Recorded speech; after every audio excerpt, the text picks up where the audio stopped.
Hi everyone, welcome back to the channel Code with Rishabh and my name is Rishabh and आज के इस video में हम देखने जा रहे हैं कि हम इस वीडियो में हम ये देखेंगे कि अगर आपको एक फ्रंट एंड डेवलपर बनना है तो हमें उसके लिए क्या क्या करना होगा, किस तरह से करना होगा एंड किन किन चीज़ों का हमें ख़ास ध्यान रखना होगा एंड मोस्ट इम्पॉर्टेंट थिंग कहाँ से हमें ये चीज़ें सीखनी है।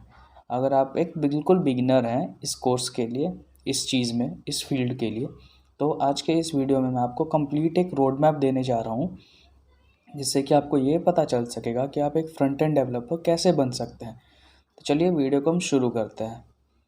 तो ये आज का हमारा एजेंडा है। हम देखेंगे फ्रंट एंड डेवलपमेंट होता क्या है, फ्रंट एंड डेवलपमेंट का यूज़ कहाँ होता है, कहाँ से हमें सीखना चाहिए फ्रंट एंड डेवलपमेंट एंड हमें फ्रंट एंड डेवलपर बनने के लिए कितना टाइम लगेगा।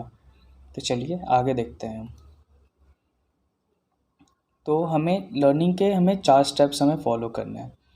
पहला HTML, दूसरा CSS, तीसरा जावास्क्रिप्ट एंड चौथा फ्रेमवर्क्स। ये फ्रंट एंड डेवलपमेंट के 4 मेजर कंपोनेंट्स हैं।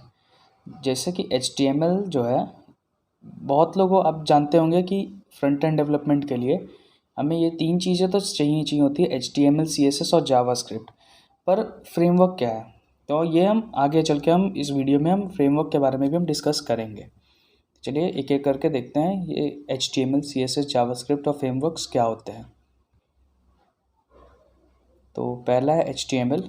HTML का full form hyper text markup language है। ये एक प्रोग्रामिंग लैंग्वेज नहीं है, ये एक मार्कअप लैंग्वेज है। ये HTML जो है वो वेबसाइट का स्ट्रक्चर डिज़ाइन करने के काम आता है कि हमारी वेबसाइट में कौन सा चीज़ कहाँ है। लाइक अगर हमें हमारी कोई वेबसाइट है, हमें उसमें दिखना है कि हमारा लोगो किस साइड रहेगा, टेक्स्ट किस साइड रहेगा, इमेज किस साइड रहेगा। तो ये चीज़ें हम HTML के थ्रू करते हैं। बेसिकली अगर रियल लाइफ एग्जांपल से देखें तो HTML जो है ये बॉडी का स्केलेटन की तरह काम करता है।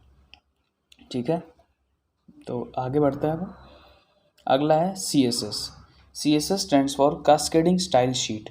CSS जो है हमारा वो स्टाइलिंग प्रोवाइड करता है हमारी वेबसाइट वेब पेज को।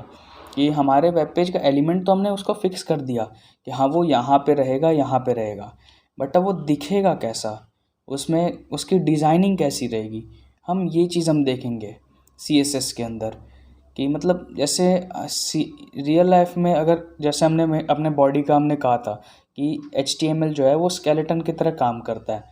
तो HTML स्केलेटन हो गया एंड CSS जो हो गया ऊपर के मांस के जैसा हो जाएगा, लाइक या मसल्स जो कि बॉडी में काम कर रहा है, बॉडी को शेप देने के काम करता है। मसल्स बॉडी मतलब किस तरह से बॉडी दिखती है, बॉडी का डिज़ाइनिंग कैसा रहेगा, वो CSS के थ्रू हम कर सकते हैं। एंड तीसरा है JS stands for JavaScript. JavaScript जो है वो एक क्लाइंट साइड डेवलपमेंट लैंग्वेज है। हम इसको क्लाइंट साइड में भी यूज़ करते हैं एंड सर्वर साइड में भी यूज़ करते हैं, बट इतना डीप अभी हमें नहीं जाना है। बस हमें इतना जानना है कि अगर हम मान लीजिए हमने कोई गूगल फॉर्म हमने कोई एक कॉन्टैक्ट फॉर्म बनाया है और उस पर हमने कोई एंट्री ली, तो वो एंट्री कहाँ जाएगी, किस मीडियम से हमारे सर्वर के ऊपर जाएगी, ये चीज़ को हम जावास्क्रिप्ट के थ्रू कंट्रोल कर सकते हैं। ठीक है, और बॉडी वाले एग्जांपल में अगर हम जावास्क्रिप्ट को देखें तो हमारी बॉडी तो पूरी प्रिपेयर हो चुकी है, स्केलेटन बन चुका, ऊपर से मसल्स आ चुके, स्किन्स आ चुकी। जावास्क्रिप्ट जो है हमारी वेब पेज को जान देता है कि हमारा वेब पेज जो है, वेबसाइट जो है वो फंक्शन कैसे करेगा। ठीक है, चौथा है फ्रेमवर्क्स। फ्रेमवर्क्स क्या है, आइए इसका डेफिनेशन पढ़ लेते हैं पहले। अ फ्रेमवर्क और web application framework is a software framework that is designed to support the development of web applications including web services, web resources and web APIs।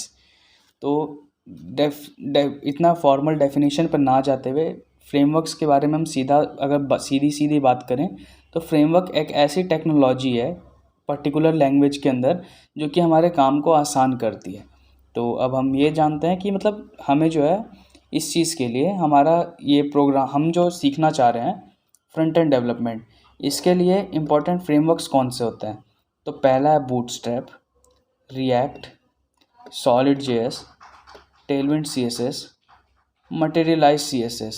ऐसा नहीं है कि सिर्फ इतने ही फ्रेमवर्क्स होते हैं वेब डेवलपमेंट के लिए, बट ये बेसिक फ्रेमवर्क्स हैं जिनसे कि आपका काम बहुत आसानी से हो जाएगा।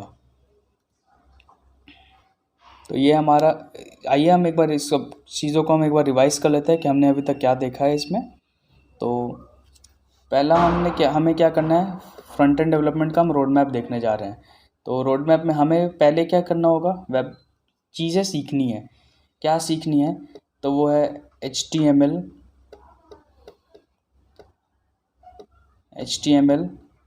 CSS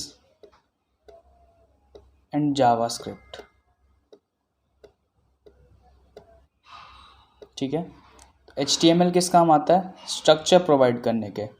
हमने पहले भी देखा था वीडियो में कि HTML जो है वो स्ट्रक्चर प्रोवाइड करता है एक बॉडी का, कि कौन सी चीज़ कहाँ दिखेगी, कहाँ किस पोजीशन पे रहेगी। एंड CSS हमारा डिसाइड करता है कि हमारे वेबसाइट का डिज़ाइनिंग कैसा रहेगा।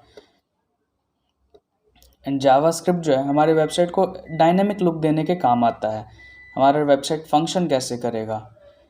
एंड फिर बात ये तो फ्रंट एंड की हो गई। अब मान लीजिए हमने अपनी वेबसाइट बना लिया, तो हम उसे एक बैकएंड से भी तो कनेक्ट करेंगे ना, कहीं हम उसे होस्ट करेंगे।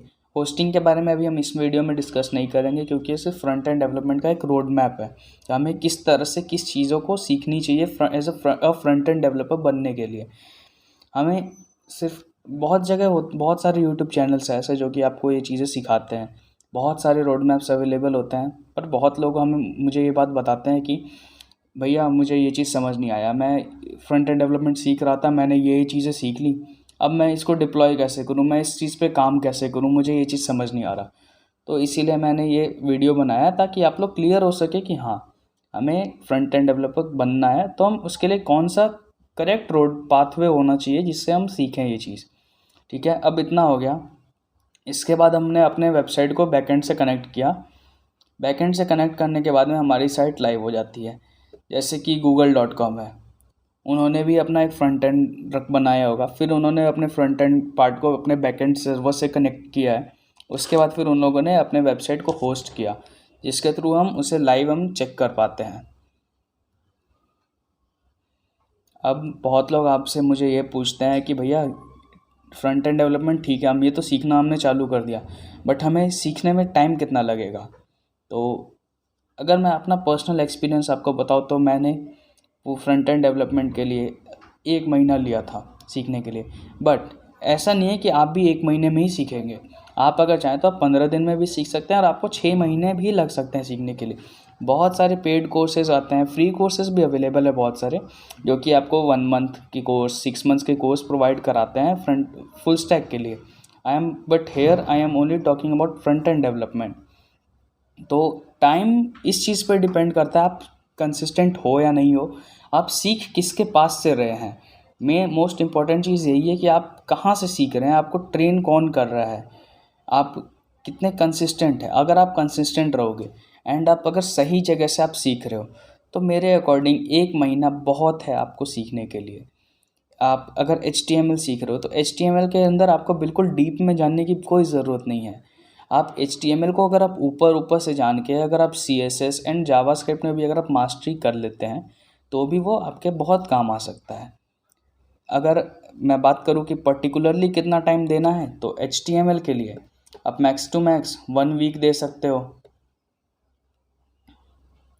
एंड फॉर CSS आप अगर 2 वीक्स भी अगर आप दे रहे हैं इस पर बिल्कुल डीप में सीखने के लिए CSS को। हाँ, एक चीज़ और, CSS को लर्न नहीं करना है, CSS को समझना है। मैं आपको आगे चल के बहुत सारे प्रोजेक्ट्स दूंगा जिसमें कि आपको दिखेगा कि हाँ, हम क्या कर सकते हैं CSS के थ्रू, किस तरह से CSS को हम यूज़ कर सकते हैं अपने प्रोजेक्ट्स में। बट CSS को कभी याद नहीं करना है, हमें समझना है CSS को कि CSS काम कैसे करता है। एंड रही बात जावास्क्रिप्ट की, तो जावास्क्रिप्ट के लिए आप 1 वीक आप लेके चल सकते हो।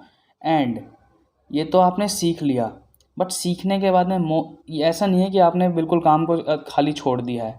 अगर आप सब कुछ सीख लिया है, आपने सारा कुछ सीख लिया, और उसके बाद आपने कोई प्रैक्टिस नहीं की, तो ये किसी काम का नहीं आएगा। अगर आपने सीख लिया और आपने उसी टाइम से अपने बेसिक प्रोजेक्ट्स बनाना चालू किया, तो वो आपके लिए बहुत सही रहेगा ये चीज़, आपके काम आएगा। अगर आप सीखने जैसे आप मैथ्स को सॉल्व करते हो, आपने कोई फार्मूला रिवाइज किया, उसके बाद आपने कभी उस फार्मूले को रिवाइज नहीं अगर आपने लिख लिया अपने नोटबुक में एक बार एक फार्मूले को, आपने उस फार्मूले को कभी रिवाइज नहीं किया, तो ये श्योर है कि आप उस फार्मूले को तो भूलोगे ही, वो किस तरह से सॉल्व होता है उसके क्वेश्चंस, ये चीज़ें भी आप भूल जाओगे। सेम लॉजिक यहाँ पे भी डिप्लॉय होता है। अब आपने सीख तो लिया कोर्स से, ये चीज़ें स्किल्स आपकी डेवलप हो गई हैं, बट अब आपको इस पे काम करना है, आपको अपने बेसिक प्रोजेक्ट्स बनाने हैं जिसके थ्रू आप अपनी प्रैक्टिस करेंगे। फॉर प्रैक्टिस मैं आपको कुछ टॉपिक्स अगले वीडियो में मैं आपको बताऊंगा कि आपने सीख लिया ये, तो उसके बाद आप किन बेसिक प्रोजेक्ट्स के ऊपर आप काम कर सकते हैं अपने स्किल्स को और एनहांस करने के लिए। ठीक है, तो ठीक है फिर आज के लिए इतना ही। एंड इफ़ यू अगर आप पहली बार हमारे चैनल पे आए तो do subscribe to our channel for more updates.